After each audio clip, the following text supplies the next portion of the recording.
अस्सलाम वालेकुम class, I hope you all are doing fine.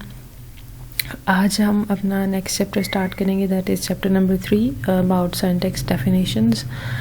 अच्छा, एक क्वेश्चन का मैं आप लोगों को आंसर दे दूं कि आप लोग कह रहे हैं कि मैं आप लोगों को सिंटैक्स वो लेक्सिकल एनालिसिस वाली एग्जांपल्स करवाऊं, तो उसमें थोड़ा सा इशू है जो मैं आपको एक्सप्लेन कर दूं। वो प्रॉब्लम ये है कि मेरे लैपटॉप की जो टच स्क्रीन है that is not working fine, that is why I am unable to write properly on that. तो क्योंकि मैं उस पर सही तरह लिख नहीं पा रही तो फिर वो मैं एग्जांपल्स नहीं करवा पा रही हूँ। तो मैंने ऑर्डर प्लेस किया हुआ है, जैसे ही मेरी ग्राफिक टैबलेट आ जाएगी होपफुली बिफोर योर पेपर्स, तो और फिर उस क्योंकि in this city Dina and Jhelum we are unable to get the proper one. तो जैसे ही वो आ जाएगी तो मैं आप लोगों को वो एग्जांपल्स जो है वो हल करके बताऊंगी, क्योंकि अगर ऐसे ही लिखी हुई को मैं दोबारा एक्सप्लेन करूं तो वो मुझे पता है कि आपको समझ नहीं आएगी, क्योंकि ऑलरेडी पहले भी तो वो लिखी हुई है ना बुक में। अगर आपको वो समझ आनी हो तो आ जाए। तो इस वजह से आप सब कह रहे थे कि मैं एग्जाम्पल्स करवाऊँ। अच्छा, और हाँ, दूसरी बात ये कि वो जो रेगुलर एक्सप्रेशंस वाली एग्जाम्पल्स हैं उन पर ज़्यादा पैनिक ना हो, क्योंकि ये आपका सब्जेक्ट जो है वो थ्योरी ऑफ ऑटोमेटा नहीं है, बल्कि ये आपका सब्जेक्ट जो है वो कंपाइलर कंस्ट्रक्शन है। तो मैं इतना ज़्यादा फोकस नहीं करूँगी इन एग्जांपल्स पे। और ठीक है, आपको समझाने के लिए मैंने करवाई है, क्योंकि that is a part of your chapter. Alright, so अभी हम इस चैप्टर को देखेंगे। और हाँ, मैं एक और बात भी आपको बता दूं कि because I was sick, that is Y आपका थोड़ा सा लेक्चर जो है वो पिछला वाला लेट हो गया। और दूसरा ये कि आई वाज ट्राइंग कि मैं किसी तरीके से आपका लेक्चर जो है वो राइट अप वाला यानी एग्जांपल्स वाला करूं, लेकिन आई वाज फेलिंग, तो वो ये वाला लेक्चर भी लेट हो रहा था। तो फिर मैंने सोचा कि उसको मैं डिले पे कर देती हूँ, वो हम बाद में कर लेंगे, लेकिन अभी हम जो है वो आगे पढ़ लेते हैं। ये आपके चैप्टर की आउटलाइन है, जिसमें है इंट्रोडक्शन है, types of grammar, grammar representations, context free grammars, derivations of CFGs, ये context free grammars को ही CFGs कहते हैं। फिर है language defined by grammars, left recursion, left factoring, ambiguous grammar, removing ambiguity, inherent ambiguity, non context free languages, and simplification of grammars and applications of CFGs. So हम start करते हैं। हमारे पास सबसे पहले है इंट्रोडक्शन है, that the structure of the sentence in any language is defined with grammars. जैसे grammar का कॉन्सेप्ट मैंने आपको पहले भी बताया था जब हम लोग ऑटोमेटा पढ़े थे, उसमें भी हमने ग्रामर के कॉन्सेप्ट को पढ़ा था। आपको पता है कि अगर इंग्लिश का एक सेंटेंस लिखा हुआ है तो it has any specific grammar, और उस ग्रामर की वजह से ही वो सेंटेंस हम समझ सकते हैं, हम दोबारा लिख सकते हैं, या आपको ग्रामर आती है तो ही आप, मैं अगर बात कर रही हूँ तो आप उसको अंडरस्टैंड कर रहे हैं। तो किसी भी लैंग्वेज का जब हम स्ट्रक्चर करते हैं तो we have specific grammars. So hence we will discuss with what grammar is, how many types of grammar there are, and what are the different representation of grammar. We mainly focus on context free grammar. What is CFG, how a language is defined with CFG, इन ये सारी बातें जिसमें लिखी हुई हैं, what are derivative, derivation tree, leftmost derivation and all that stuff। हम introduction से start करते हैं। तो इंट्रोडक्शन में हम देखते हैं कि grammar is a set of rules and examples dealing with syntax and word structure of a language, usually intended as an aid to the learning of that language. अब अगर आपसे पूछा जाए कि what is grammar, let's say कि आपके पास MCQs में आ गया what is grammar, या आप उनका क्वेश्चन मैंने लिख दिया what is grammar, so you're supposed to explain it, that how you take it, what do you think about the grammar. So right now यहाँ क्या लिखा हुआ है कि हमारे पास अगर हमने कोई भी लैंग्वेज सीखनी है तो उसको सिखाने के लिए हमें जो सेट ऑफ रूल्स दिए जाते हैं, जो उसके स्ट्रक्चर के साथ, उसके वर्ड स्ट्रक्चर के साथ, उसके लैंग्वेज के स्ट्रक्चर के साथ डील करते हैं, उस चीज़ को हम ग्रामर कहते हैं। कि हमने एक लैंग्वेज सीखनी है, अब हमें कैसे पता चलेगा कि उसके वर्ड्स कैसे बने हुए हैं, या वर्ड्स तो चलें फिर भी अगर आप इंग्लिश ग्रामर समझ भी लें तो आप उसके वर्ड्स नहीं बना सकते, लेकिन वर्ड का स्ट्रक्चर, बहरहाल there are certain structures, vowels, silent words and all that stuff. Plus जब आप उन वर्ड्स को यूज़ करते हुए सेंटेंसेस बनाते हैं तो उस चीज़ के लिए आपको एक स्पेसिफिक रूल्स एंड रेगुलेशंस बताए जाते हैं, तो उसको ग्रामर कहते हैं। अच्छा, आगे लिखा हुआ है कि grammar is basically defined as a set of 4 tuples. अच्छा, अब आप एक भी बात याद रखें कि राइट नाउ आपने हर वक्त ही ये नहीं सोचना कि हम बोलने वाली लैंग्वेज की बात करें, बिकॉज यू नो हमारी लैंग्वेजेस इनफॉर्मल लैंग्वेजेस होती हैं, क्योंकि उसमें जैसे आपके फ्रेजल वर्ब्स होते हैं, यानी मैं अगर कुछ बोल रही हूँ उसमें मैं दो लैंग्वेजेस को मिक्स कर रही हूँ तो तब भी आप उसे अंडरस्टैंड कर रहे हैं, बिकॉज ये इनफॉर्मल लैंग्वेज है और आपको पता चल रहा है कि मैं क्या बोल रही हूँ। इनफैक्ट मैं मिक्सचर ऑफ टू लैंग्वेजेस बोल रही होंगी, या अगर हम लोग जैसे मुहावरात बोलते हैं तो उसमें उसका एक्चुअल मीनिंग कुछ और होता है, लेकिन मुहावरे की वजह से हम उसे अंडरस्टैंड करते हैं, तो वो हमारी इनफॉर्मल लैंग्वेजेस होती हैं, because these are spoken languages. But right now we are talking about purely computer languages, या ऐसी लैंग्वेजेस जिनसे हमने प्रोग्रामिंग करनी है। So right now they are saying that grammar is basically defined as a set of 4 tuples, that is VTPS. V is a set of non-terminals. Non-terminals are actually variables, यानी जिनकी value आप change कर सकते हैं। यानी variable आप जहाँ भी उस चीज़ को समझते हैं वो मैथ्स वाला वेरिएबल होता है, वैसे भी कंप्यूटर और मैथ्स बहुत इंटर रिलेटेड है। फिर T को हम कहते हैं सेट ऑफ टर्मिनल्स, यानी ये प्रिमिटिव सिंबल्स होते हैं हमारे पास, चेंजेबल नहीं होते, यानी जो हैं सो हैं।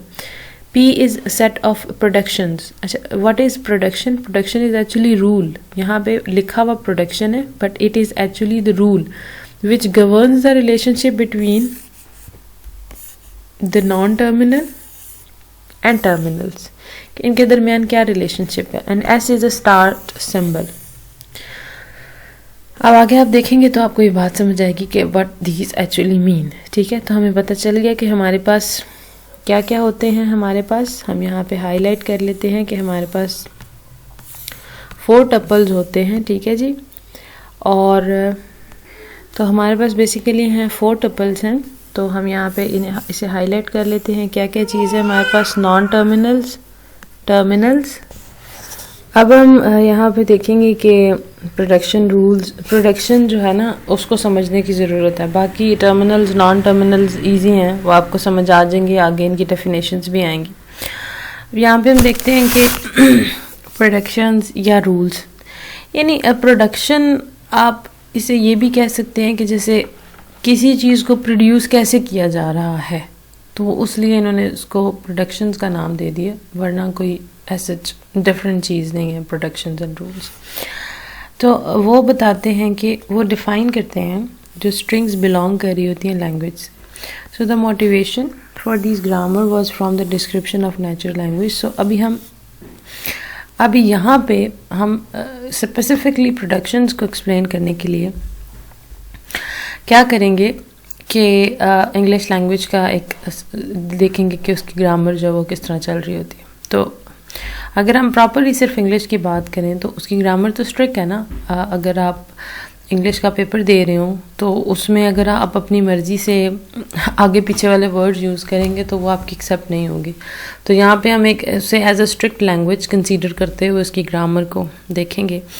तो देखें क्या लिखा हुआ है कि आपका सेंटेंस, ये देखें, ये असल में ये पिक्चर है तो इसको ज़रा, ये अगर एक सेंटेंस है तो ये किस तरह बन रहा है। रूल क्या है कि आपके पास एक नाउन होना चाहिए और वर्ब होना चाहिए। सिंपल बात हो रही है कि आपका सेंटेंस कैसे बनेगा, एक नाउन होना चाहिए और एक वर्ब होना चाहिए। जैसे नाउन में हम नाउन और वर्ब है कि ही रन्स या Aslam runs, right, just like that. So या असलम ईट्स और अली वॉक्स। अब walks is a verb and Aslam is noun.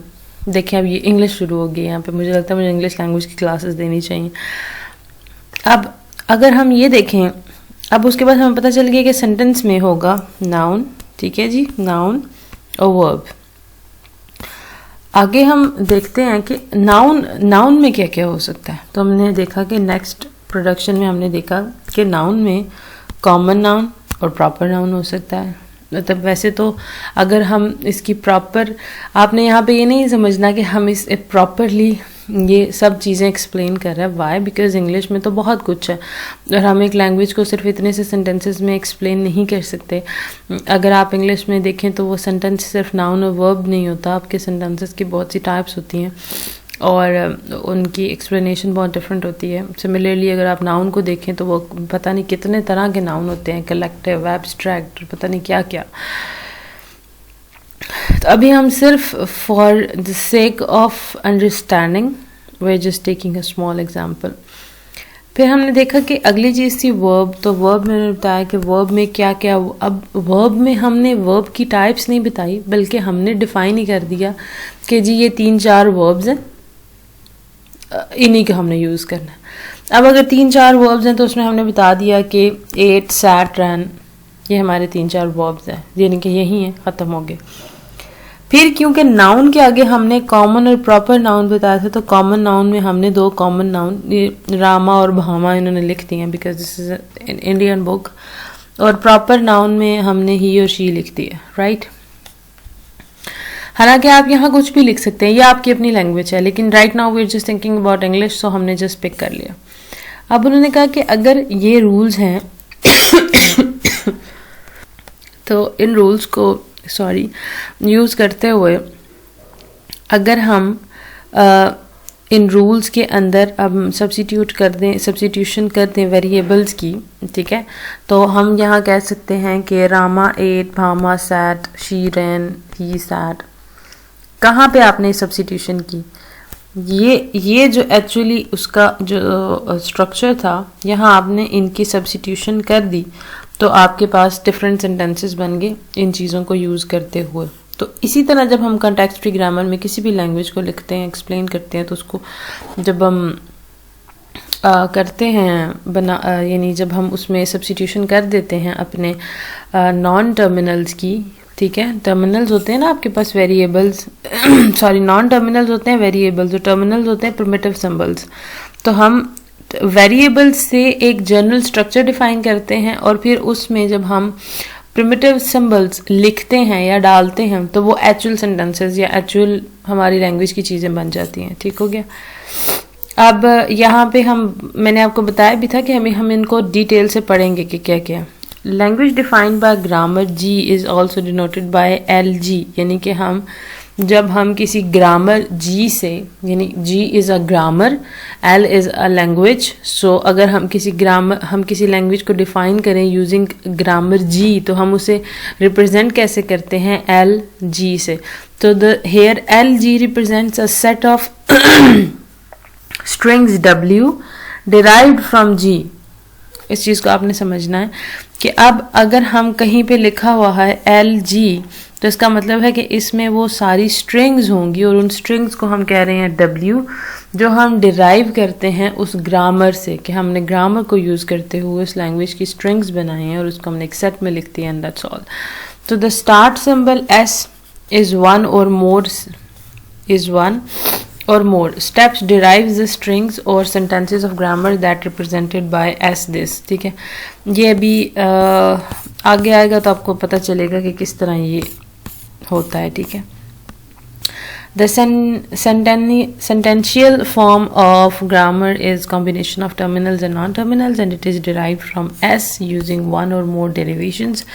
अब ये जो हम ये जैसे ये हमने ये किया ना, ये भी डेरिवेशंस ही हैं, लेकिन ये तो है एक्चुअल वंस हैं। It is represented by S, और इस तरह आगे करके हम प्लस का निशान लगा के अल्फ़ा लिख देते हैं। सो 2 ग्रामर्स आर इक्विवेलेंट अगर वो दोनों सेम लैंग्वेजेस बना रहे हैं। ये 2 ग्रामर्स अगर 2 सेम लैंग्वेजेस बना रहे हैं तो ये हुए हैं। Some notations used to represent grammars are, हम ये देख लेते हैं। सबसे पहले हमारे पास टर्मिनल्स होते हैं। हमारे पास टर्मिनल्स क्या हैं, हम यहाँ देख लेते हैं कि टर्मिनल्स हमारे पास एक्चुअल सिंबल्स होते हैं, प्रिमिटिव सिंबल्स, जैसे कि उसमें हमारे पास लोअर केस लेटर्स हैं, लाइक अल्फ़ाबेट्स हैं सारे के सारे ABCD, ठीक है, लोअर केस में ज़्यादातर हम इसमें देख रहे हैं। फिर ऑपरेटर्स हैं हमारे पास, पंचुएशन है, डिजिट्स हैं और बोल्ड फेस लेटर्स, लाइक इस तरह हम लिख लेते हैं। यहाँ मैं आपको ये कहूँगी कि बोल्ड फेस लेटर्स जो हम यहाँ पे देख रहे हैं, दीज आर एक्चुअली कीवर्ड्स। अगर आप देखें तो ये कीवर्ड्स हैं।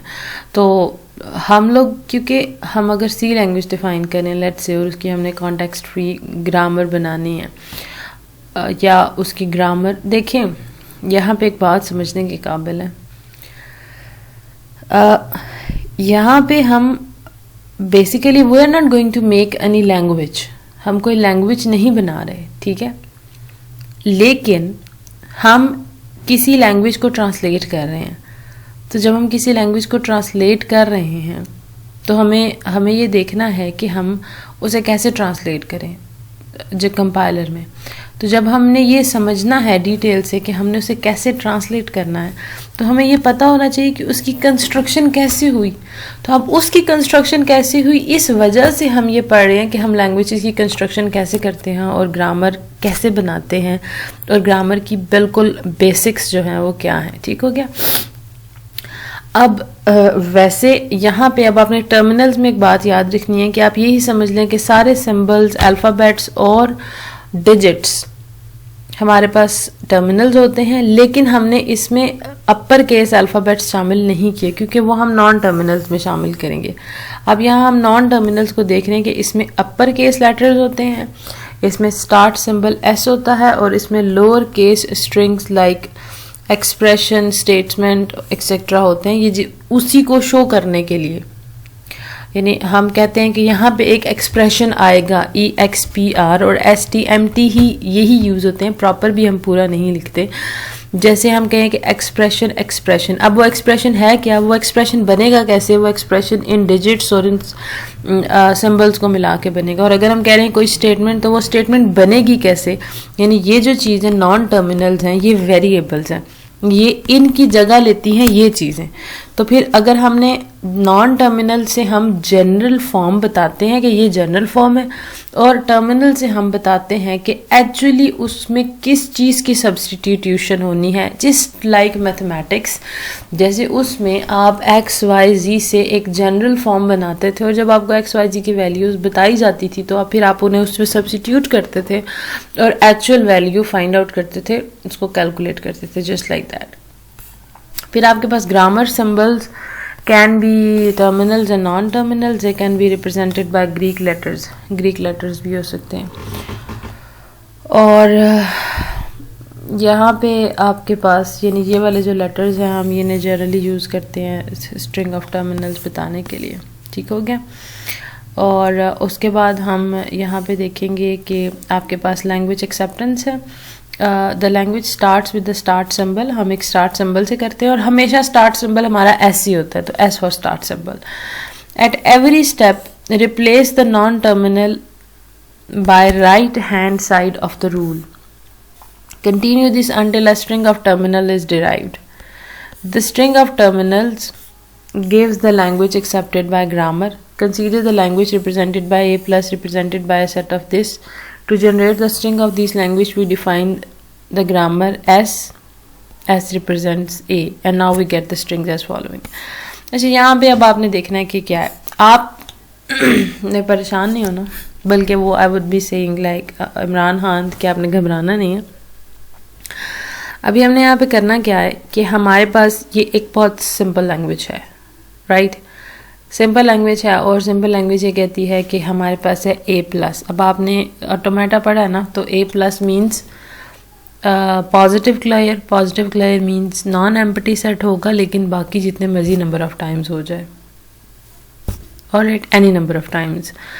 If it is like that, तो आई वुड बी सेइंग कि यदि आपको पता है कि लैंग्वेज कौन सी है, अब आप उसका रेगुलर एक्सप्रेशन भी लिख सकते हैं, उसकी स्टेट डायग्राम भी बना सकते हैं, लेकिन हमने उसकी कॉन्टेक्स्ट फ्री ग्रामर लिखनी है, तो वो कैसे होगी।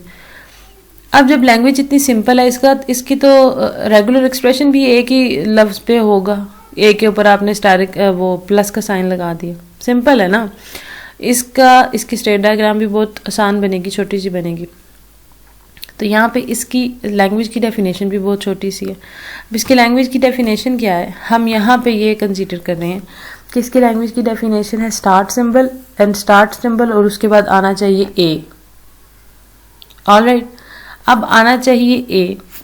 अब ये हमें एक रूल पता चल गया कि हमारी लैंग्वेज में कोई प्लस माइनस, कोई जैसे हमने पीछे पढ़ा रेगुलर नाउन या वर्ब या कुछ ऐसी चीज़ें नहीं हैं, तो हमारी लैंग्वेज में है सिर्फ ए। अब ये पहली प्रोडक्शन से तो बन गया ए। अब हमने क्या किया कि हमने कहा कि ए के बाद हम दोबारा एस लगाते हैं। इस दूसरे वाले एस का मतलब क्या है, ये वाला एस। एस इम्प्लाइज ए, और ए के आगे हमने फिर एस लगाया, तो ये एस बताता है एक और ए, तो इस एक जब हम इसे आगे चलाएंगे तो इस ए के साथ एक और ए आ जाएगा और हमारे पास 2 एज बन जाएंगे। अब हम क्या करते हैं, अब हम फिर से कहते हैं कि इस ए के साथ हमने एस लगाया, लेकिन एस कौन सा लगाया, ये वाला जो कि 2 एज को रिप्रेजेंट कर रहा है। तो ये 2 एज जब इसके साथ लगेंगे, ठीक है, रिप्लेस होंगे, या आप ये समझ लें कि अगर इस एस को मैं कर रही हूं तो ये एस किसके बराबर है, ए एस के बराबर है। तो यहाँ ए एस किया हमने और ये एस फिर से ए के बराबर है, तो यहाँ पे ट्रिपल ए आ गया। अब आप मुझे बताएं कि अगर आप इसको ही दोबारा दोबारा दोबारा दोबारा करते रहे, मैंने अपनी फिंगर से ही लिखने की कोशिश करती हूँ, हो सकता है कि आपको समझ आ जाए इस वाले प्रोडक्शन रूल की। अगर आपको ये एक प्रोडक्शन रूल जो है वो समझ आ जाए तो हम यहाँ पे करने की कोशिश करते हैं। Let me find out the pencil. Alright, यानी यहाँ पे जो इन्होंने बेसिकली एक्सप्लेन किया है वो क्या है, वो कुछ यूँ है। हम यहाँ पे देखते हैं, ये हमारे पास था, ये देखें ये। तो इसमें इन्होंने सबसे पहले क्या कहा, ये है हमारा रूल नंबर 1। इस रूल नंबर 1 के मुताबिक एक ए आएगा। दूसरे रूल में क्या किया उन्होंने, दूसरा रूल नहीं है, ये पहला ही रूल नीचे आया है और इसने ऐसे लिखने के बाद इसके साथ हमने ये चीज़ दोबारा अटैच कर दी है। तो ये चीज़ जब दोबारा अटैच की तो मुझे पता है कि ये एस तो जो है वो ए को रिप्रेजेंट कर रहे हैं ना, क्योंकि एस मतलब ये आपके एक जनरल फॉर्म है जिसके मुताबिक अगर एस है तो एक्चुअली उसने किससे रिप्लेस होना है, ए से रिप्लेस होना है। तो ये ए ऑलरेडी था, ये वाला ए, ये ए एज इट इज इधर आया और इस एस का ये ए जो है इधर आ गया। अब फिर से मैंने लिखा वही एस नीचे आया, ये पहले वाला एस भी अगर नीचे आया तो उसके आगे है ए, उसके आगे मैंने एक और एस लगा दिया, कौन सा वाला, ये वाला एस। जबकि ये वाला एस जो है वो ए एस के बराबर था, तो ये ए एज इट इज आया और उसके आगे आ गया ए एस। फिर ये वाला एस जो है वो दोबारा ए के बराबर था, तो हमारे पास ये ट्रिपल एज आ गए। अब आप देखें कि अगर आप इसी चीज़ को फर्दर ऑन चलाएं, यहाँ पे मैं दोबारा लिखती हूँ, लेट से अगर मैं यहाँ पे लिखूँ, फिर से लिखूँ एस और वो इम्प्लाई कर रहा है ए और एस को, तो मैं यहाँ पे लिख सकती हूँ कि ये इम्प्लाई कर रहा है, ये कौन से वाले ए एस को इम्प्लाई कर रहा है, ये कर रहा है इम्प्लाई ए एस वाले एस को, ठीक है। अब हम देखेंगे कि ये फर्दर ऑन आगे जाएगा और मैं कहूँगी कि ये इसके अलावा ये वाला एस जो है दोबारा से देखें ऐसे वाले को इम्प्लाई कर रहा है और ये इम्प्लाई करता हुआ आखिरकार मेरे पास 4 एज जो है वो बना देगा। अब आप यहाँ पे देखें, एक और अगर मैं इसकी प्रोडक्शन करूँ तो मैं फिर से ए एस लिखूँ तो ये देखें ये प्रोडक्शंस बढ़ती जाएंगी, डबल ए एस, ठीक है। देखें अब यहाँ पे मैंने कहा कि डबल ए एस को रिप्रेजेंट कर रहा है, ये एस फिर से ए एस बनेगा, तो यहाँ पे मेरे पास आएंगे ट्रिपल ए एस। लेकिन क्योंकि मैं अपनी पिछले वाली प्रोडक्शन को कर रही हूँ तो मैं कहूँगी कि नहीं जी, यहाँ पे तो आएंगे 4 एज और फिर एस, जो कि एट द एंड बन जाएगा 5 as at the end, right. तो आप इसी तरह क्या करेंगे, इसको बढ़ाते रहेंगे तो आखिरकार ये बढ़ता बढ़ता आपकी प्रोडक्शन जो हैं वो सारी की सारी बन जाएंगी। इससे साबित होता है कि अभी भी ये मेरा जो है जो आज ये ठीक लिख रहा है। लेकिन ये आपको मैं बात बता दूं कि जब मैं आपको थ्योरी ऑफ ऑटोमेटा में ये चीज़ें इस तरह करवा रही हूँ ना, तो ये मुझे इतनी छोटी चीज़ें नहीं लिखनी पड़ रही होती हैं, तो वो आपको समझ आ जाती थी बड़ी बड़ी डायग्राम्स में भी। अभी भी जिस तरह मैंने इतना बड़ा उसे करके तो किया है, लेकिन आपकी जो एग्जांपल है ना लेक्सिकल एनालाइजर वाली, फेजेस वाली, उसमें प्रॉब्लम यह है कि उसमें मुझे लिखनी पड़ेगी कोडिंग वाली चीज़ों के साथ आपको एक्सप्लेन करना पड़ेगा, तो उसमें लिखना पड़ता है ज़्यादा छोटा छोटा। तो जब मैं उस चीज़ को, यानी आप ये समझ लें कि अगर मैं इसको मैक्सिमाइज करके लिखती भी हूँ, ठीक है, तो होगा क्या कि वो बार बार मिनिमाइज करके मुझे बताना पड़ेगा कि देखें इस लाइन में ये आया तो ये हुआ, इस लाइन में ये आया। तो मैंने उस तरह कोशिश की थी, but I was unable to like convey the proper thing. आपको पता है अभी भी ये इसमें अभी अगर मैं प्लस का साइन लगाऊं, कॉमास लगाऊं, तो वो ठीक नहीं लगेंगे। तो इस वजह से मेरा, अभी आप सोचेंगे कि यहाँ पे लिखने के तो वो एग्जाम्पल क्यों नहीं हुई, तो उसमें इस तरह के इश्यूज आ रहे हैं कि फिर मुझसे वीडियो नहीं सही रिकॉर्ड हो रही, बिकॉज वो बार बार बैक पे जाओ, आगे आओ, फिर पीछे लेके जाओ, फिर उसे मिनिमाइज करें, मैक्सिमाइज करें, तो that is creating a lot of problem. अच्छा, अभी हम लोग अपना फर्स्ट जो इसका पार्ट है यहीं पे ख़त्म करते हैं। ये हम आगे से टाइप्स ऑफ ग्रामर्स को फिर नेक्स्ट लेक्चर में डिस्कस करते हैं। ये हमारा 25 मिनट्स का लेक्चर हो गया। कोई क्वेश्चन हो तो प्लीज़ मुझे बताइएगा। एंड आई एम सॉरी, मैं आपके कुछ क्वेश्चंस के आंसर नहीं कर रही थी, just because I was sick. I am still having सोर थ्रॉट। ये तो आजकल कुछ विंड्स और क्लाइमेट की वजह से भी तो कुछ प्रॉब्लम हुई हुई हैं, आजकल बीमारियां बहुत फैली हुई हैं। तो स्टे सेफ, स्टे होम भी मैं कहूँगी आप लोगों को कि अपना ख्याल रखें, क्योंकि कोरोना भी बहुत ज़्यादा जो है वो प्रॉब्लमेटिक हुआ हुआ है। तो इंशाल्लाह पेपर्स तक आपकी अच्छी चीज़ें कवर हो जाएंगी। इंशाल्लाह 3 या 4 चैप्टर्स तो हो ही जाएंगे, 3 तो हो ही जाएंगे, तो आई एम ट्राइंग के 4 भी हो जाए। तो आगे आगे हम इसकी डिफरेंट जो है वो इस चैप्टर को इंशाल्लाह हम लोग अभी ख़त्म कर लेंगे, लेकिन छोटे छोटे चंक्स में, ताकि आप लोग भी इजीली समझ सकें। Thank you so much.